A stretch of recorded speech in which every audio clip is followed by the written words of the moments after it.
This episode of A Blockchain Lawyer will be about the Chinese developments, especially about the Chinese digital currency that will come out next year, a very important topic.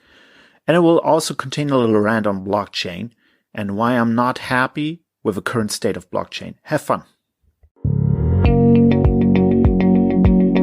Welcome to The Blockchain Lawyer, a podcast on technology and law. Dennis Hilleman is an accomplished lawyer with over 13 years of experience and a passion for creating a better future through blockchain technology, cryptocurrency, and other disruptive innovations. All statements expressed in this podcast are the opinions of the host and his guests only and are in no way legal or financial advice. And now, here is your host, Dennis.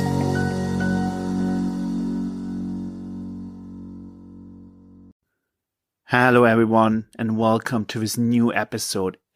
Guys, it's Sunday the 7th of June and it's my first podcast since 3 months on blockchain.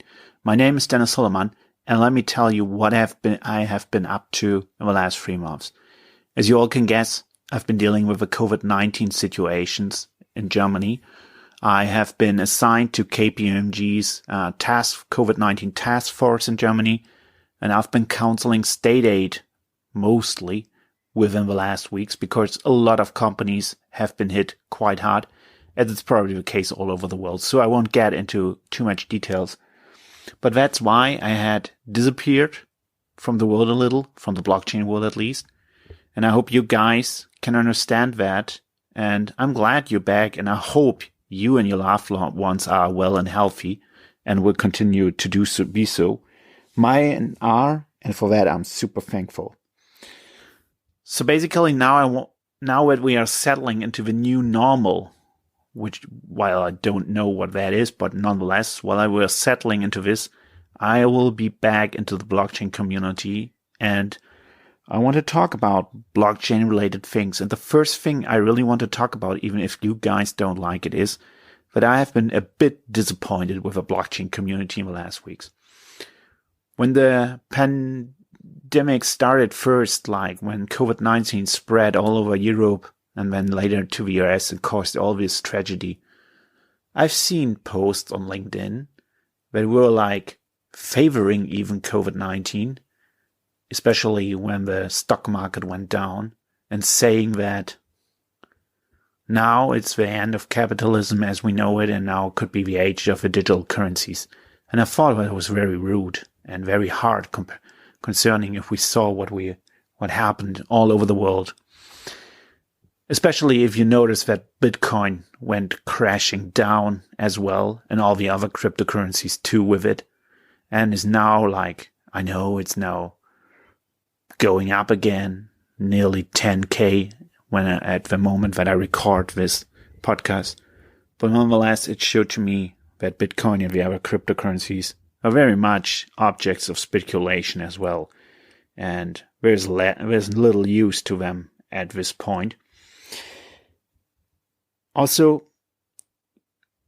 we came into a world that was digitized very fast within the last months. It made me think of words of Lenin because Lenin once said, there are decades in that nothing happens, and then there are weeks in that decades happen. I think that's a very good saying, and I think it very much refers to this time and all that is happening. We saw education having to go digital, which didn't work out too well all over the place, at least not in Germany. We had to see state administration going digital more and more. And it worked at times quite well, especially with the state aid measures in Germany. We have to acknowledge that our economy can be hurt pretty easily in a global surrounding, and that many companies will struggle in a fully digital world. These events of COVID-19 will have a huge impact on our economy and our society. I'm very persuaded of that. And if you look now at the measures, for example, that the German government takes here. They want to help the economy again with a huge package that will cost around 130 billion euros.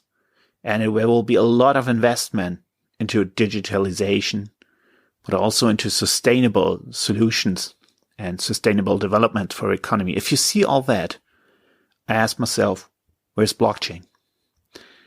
Honestly, blockchain community, I didn't see much of blockchain in the last weeks. It's not only because I've been working so hard, but also because there's no blockchain Zoom. Like, there's no blockchain solution that really could help in this scenario. I know some of my listeners will object heavily on this, but I don't care at this point because I think it's true to say that. And even if I provoke you, it's fine because, guys and girls, we need a good blockchain solution for adaptation. You can't talk about blockchain being technology that changes the world that is not present when the world changes. And I'm missing such a technology. I'm missing a technology that, for example, could have helped the state in this situation, a blockchain solution that could have helped the state prevent the spread of COVID-19 or to control the spread of COVID-19. I don't know. For example, when it came to state aid measures here in Germany, it was very easy to some degree to ask for state aid measures here. And to some degree, it was pretty complex because there is no digital ID. There's no digital identity that you could just prove who you are with. And so if you as a small company wanted to ask for money, you had to upload your ID as an owner of said company to prove that you're a real person. That's like so 90s in some way, I think. And I wonder how much good could blockchain have done in such a situation with a digital identity? How much good could blockchain have done in tracking the cases of COVID-19 internationally and globally? How much good could a blockchain have done in the financial sector for spreading money easily? For example, also in the US, I read many people are still waiting for financial support, even if they filed for it weeks ago. In so many ways, blockchain could have done so much good. For example, also science. There are so many studies on COVID-19 already, which is good, but it has proven that a lot of studies relied on bad data. And blockchain is, from my understanding, something that could prevent bad data from spreading. So there was blockchain in science. What I want to say here at the beginning of this new podcast episode is that I think we as a blockchain community, need to work on solutions that really help, that really provide an advantage to our solution, even in such a crisis. We don't have that yet. I don't care if you're now promoting Bitcoin, Ethereum, if you're promoting Hyperledger or whatever. We didn't have a good blockchain solution in this crisis, and that's not good. Now also there are all these programs coming up from states, and I see a lot of support in Germany for putting a lot of money, for example, into artificial intelligence. Chancellor Merkel even talked about that. Why is there no talking about blockchain? Why is there no talking from European countries on a large level on promoting the idea of blockchain in this digital new world? There's a lot of talking about digitalization, but there's little talking about blockchain. That is why I called the first part of this episode Blockchain Failed. We failed as a community to provide a solution that could help actually in this situation. And we also failed to promote blockchain in a way that put it number one, or if not number one, at least number 8 on the digital agenda of states, of the European Union, of other countries now wanting to promote digitalization and put money into this. we as a community failed. And why is that? There's a lot of reasons for that, I think. One of the reasons being a blockchain community is often enough a bubble. Sorry to say so, but often enough, when it comes to blockchain, we just talk about to people and promote a content to people that are already into blockchain and understand it.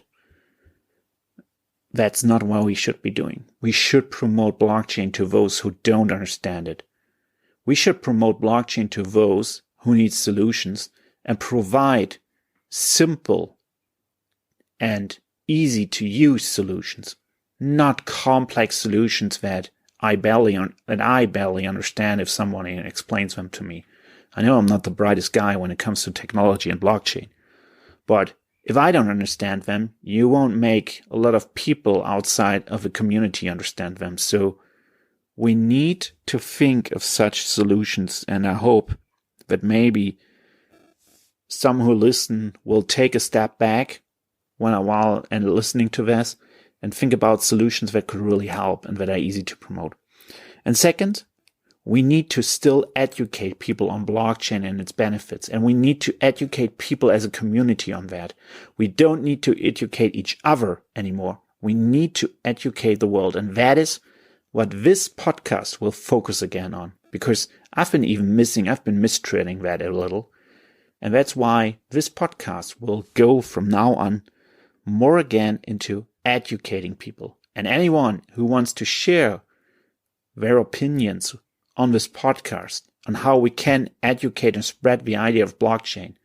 And anyone who has a great idea with blockchain and what could actually benefit the world in this crisis or after it, please reach out to me on LinkedIn and let us talk about it. Or please join my network, the Blockchain Lawyers Network, that I also founded. It's a private social network with more than 250 members now that are discussing blockchain and regulation of blockchain, but also technical solutions. Feel free to join. Either contact me on LinkedIn or go to www.blockchainlawyersnetwork.com. I repeat, www.blockchainlawyersnetwork.com. I am very much looking forward to seeing you there. And even if you just want to rant at me for this first part of this podcast episode, hey, feel free to do so. Come on and tell me what great solutions there are and why blockchain hasn't failed in this crisis.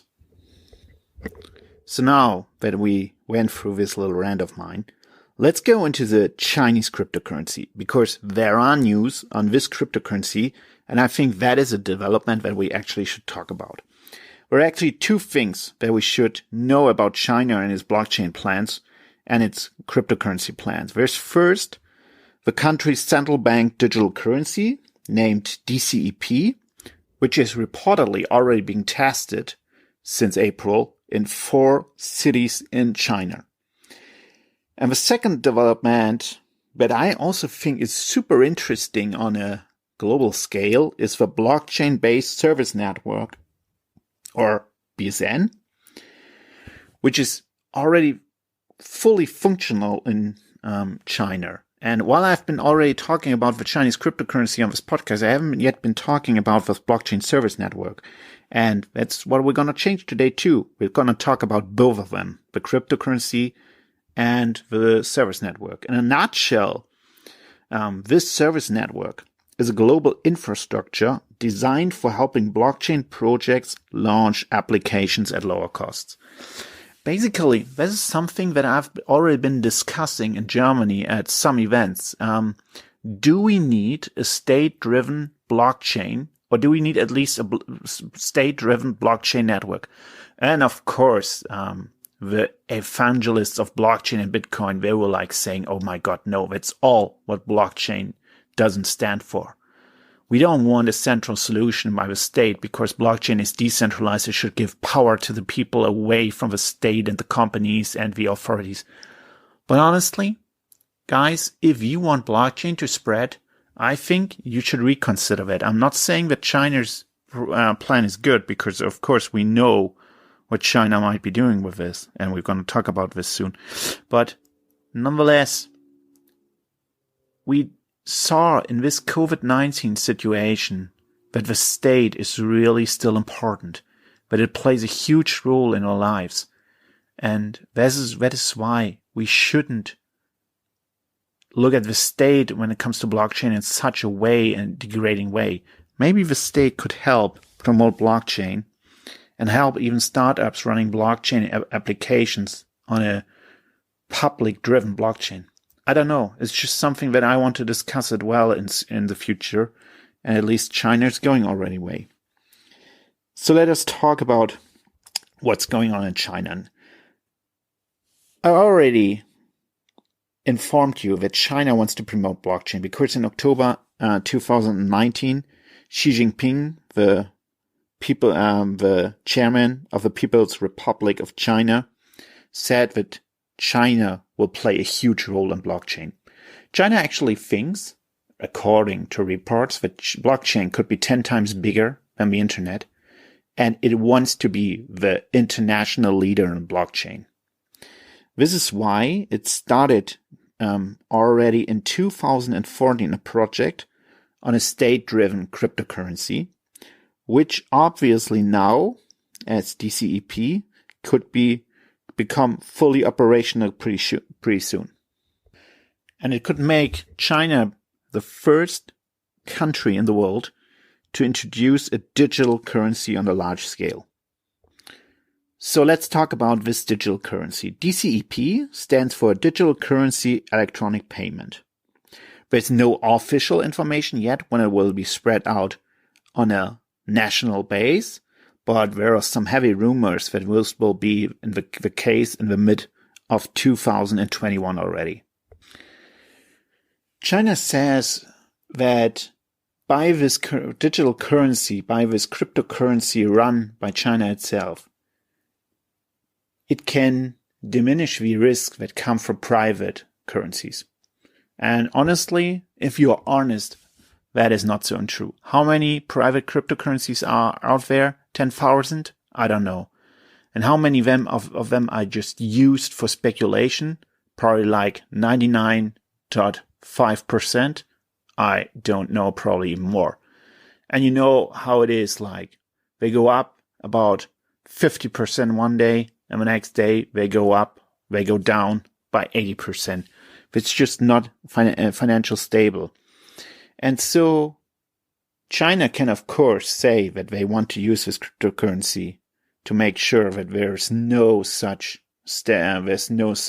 fraud in private currencies. And of course, that's why cryptocurrencies have been banned from China officially. But on the other hand, we all know that there's a deeper truth to that. If you run the yuan on a cryptocurrency, if you make the crypto yuan, of course it will be able to track all payments, all exchanges with such a digital currency. And in China, when knowing things about the people and what they do is super important, it makes 100% sense for China to create such a cryptocurrency. That is why the digital yuan as such will not actually be a decentralized cryptocurrency. It really differs seriously in many aspects from Western competitors. The digital yuan will not be on a public decentralized blockchain. On the contrary, it will be fully in the hand of a central bank, and it will be a fully centralized project, which will of course make sure that the government can track all exchanges of the digital yuan. Nonetheless, it makes sense to go into such a digital currency for China. Let us talk about the functionalities. First of all, China says that it can handle up to 300,000 transactions per second with a digital yuan on its blockchain service network, which is already quite a thing and quite a big scale. 300,000 per second, count that up in a minute, count that up in an hour. Hell, that's a lot of transactions being able. It's said that transactions will be possible even without internet connection by mobile devices, with a mobile devices probably just storing the information until the device goes online again. Probably Bluetooth will play a role in that.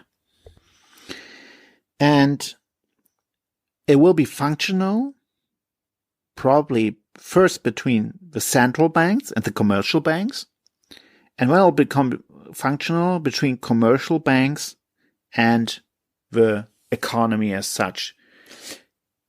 There's discussion if the digital yuan will be used between private customers from day one, and obviously that will not be the case.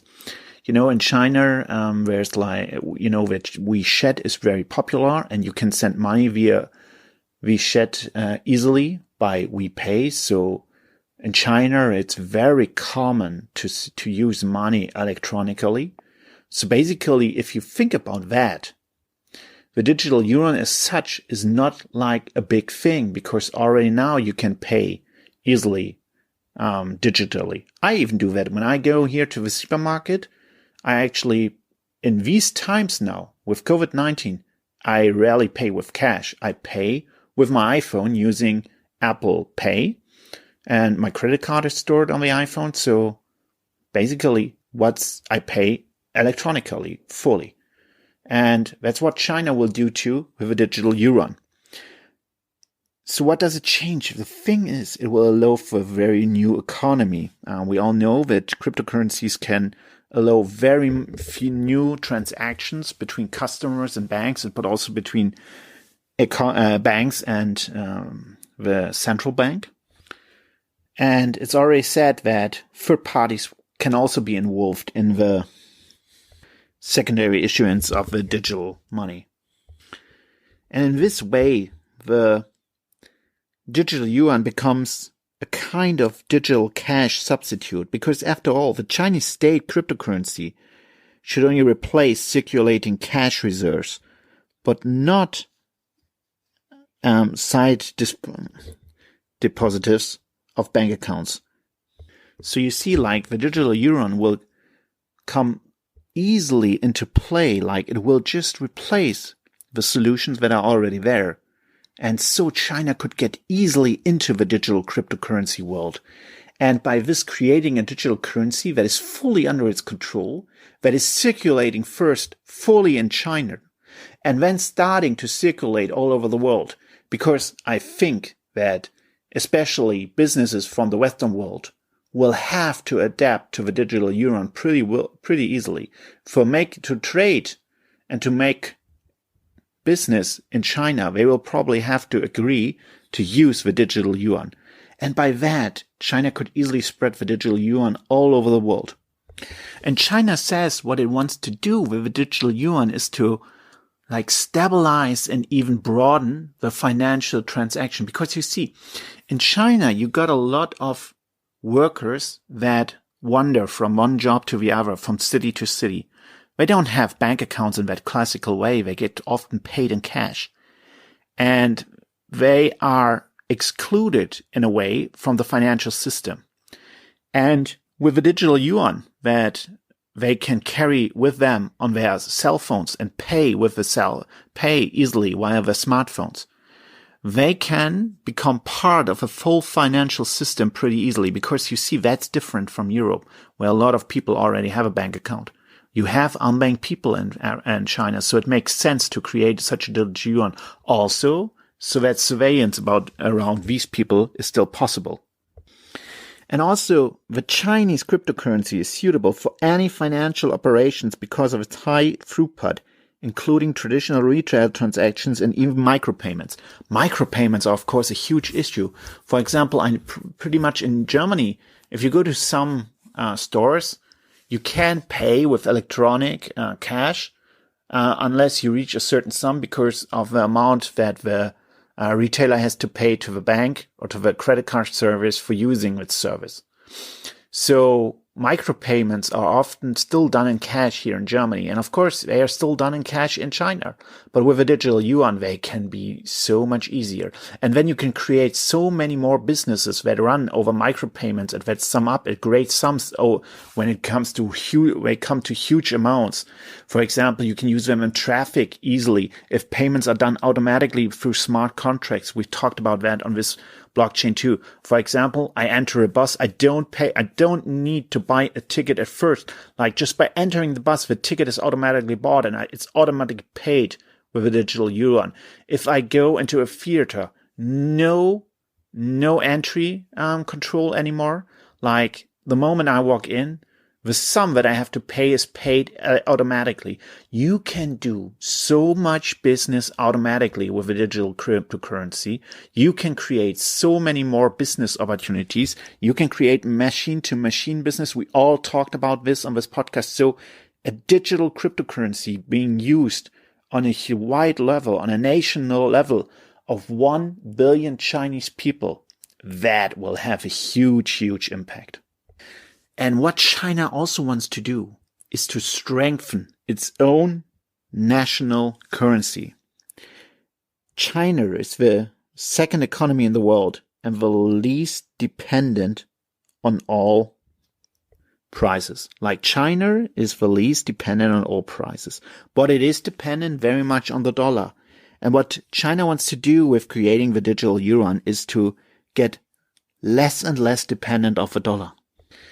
Just think about it. If anyone doing business in China needs to accept the digital yuan and then has to spread it all over the world as well, that will create a very, very strong currency that can totally compete with the dollar. And that is, of course, very important to China because the real war that Donald Trump and the US can wage upon the world is through the dollar and by controlling the dollar and by providing sanctions to people and institutions by not giving them access to the dollar, to their accounts and everything. So if you break the supremacy of the US and with the US dollar, then you will regain a lot of political freedom. And of course, that's what China is reaching for. This is also why if the digital yuan comes out and is a success in China, I'm super sure that the US and the European Union will also bring out the digital dollar and the digital euro. So you see, coming back to the first point of this podcast, that is adoption of blockchain, even if it's in a way that most blockchainers won't like it. That is why China also said that the digital currency will be connected to the existing app payment system in China. You don't need to download new apps. You can just use the old ones. And that is why the digital yuan might get adapted and accepted by the population very quickly. Mass adoption very quickly. And Alipay from Alibaba seems to be on board of using the digital yuan quite well and quite early as well. And the first time that the whole world will probably use the digital yuan is at the Winter Olympics in 2022 in Beijing, because China said that will be the time where the digital yuan will be widely used around the Olympics. So it's very, very clever to bring it out next year. Check on what's not working. Make sure it works by the end of 2022, by 2022 when the Winter Olympics happen, and then have it run smoothly. And guys, that will happen because China has the power to make it happen.